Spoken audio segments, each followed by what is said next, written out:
So FIR and the concept of zero FIR.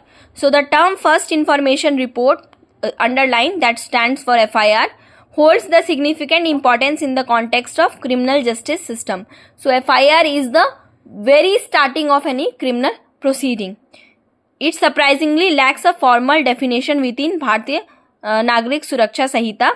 Despite this omission, Section 230 of BNSS mandates that the magistrate must provide the accused a copy of FIR filed under Section 173(1) of the Sanhita. Please underline Section 173(1) of the Sanhita. This is the section for FIR, okay? So Section 173(1) of BNSS stipulates that a police officer investigating a cognizable offence must prepare an FIR and forward to the nearest magistrate within 24 hours of receiving the information. The provision underscores the importance of FIR as a formal record. Please underline. So FIR is a formal record of initial investigation that is conducted by the police officer.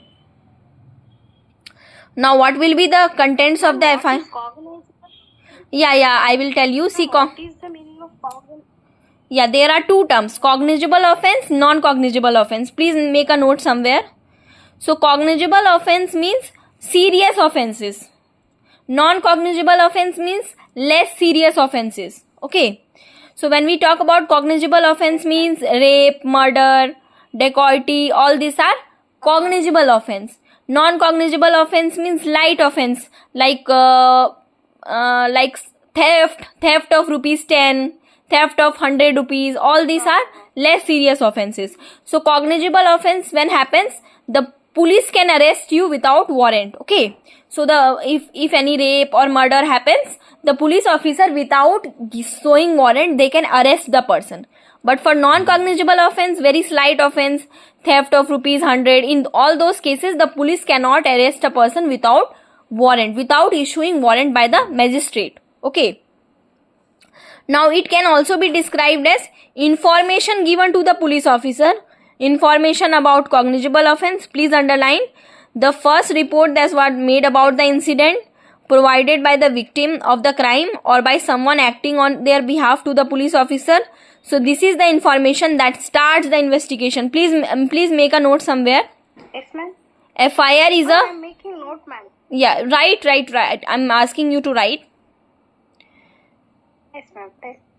FIR stands for first information report, and it is the key to set a criminal case on motion. It is a key, lock and key. So it is a key to set a criminal investigation in motion. Yes, ma'am. Yeah. Now what is the purpose and significance of FIR? So the first information report about the ignition of criminal justice system. The purpose of registering an FIR, underline, is to set a machinery of criminal investigation into motion, which culminates into filing of police report. Only after the investigation of the FIR, the beginning of the investigation of the case begins. The collection of evidence during investigation and formation of the final report are the steps that results in report under Section 193 of BNS. Please underline 193 of BNS. Now in the landmark case of Manoj Kumar Sharma and others versus State of Chhattisgarh and others, the Honorable Supreme Court of India expounded on the pivotal significance and purpose of FIR in the criminal justice system. The Supreme Court has told that the filing of FIR is very, very, very, very important to set a criminal investigation in motion. Only if you go and report about certain crimes, the police can start the investigation. Okay, so this is the thinking. Now FIR serves as the initial step towards the administration of criminal justice. It can be linked with the foundation stone upon which the entire structure of criminal justice system is built.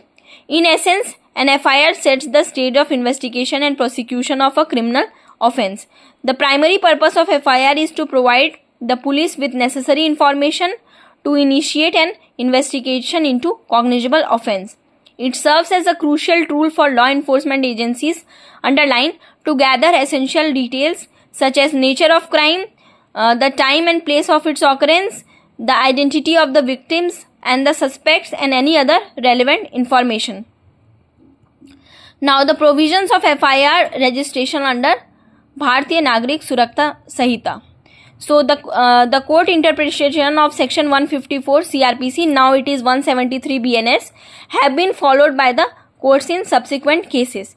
In the case of Punjab versus Gurmeet Singh, in the case of state of Punjab versus Gurmeet Singh, the Supreme Court held, underline, the police officer can register an FIR based on the information that is received from the reliable sources, even if the officer does not have the personal knowledge of the incident.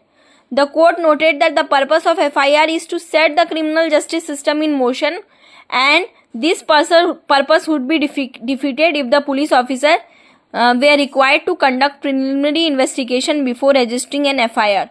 So the basic objective of filing an FIR is to set the criminal law in motion. The court interpretation of section 154, that is 173 now, have been criticized by some commentaries. They argued that the court interpretation gives the police too much discretion in deciding whether to register FIR or not. Despite this criticism, the court interpretation of section 173 BNSS remains the law of the land. It was established principle that a police can register an FIR based on the information received from reliable sources, even if the officer does not have the personal knowledge about the incident. They have to register it. Now section 173, information in cognizable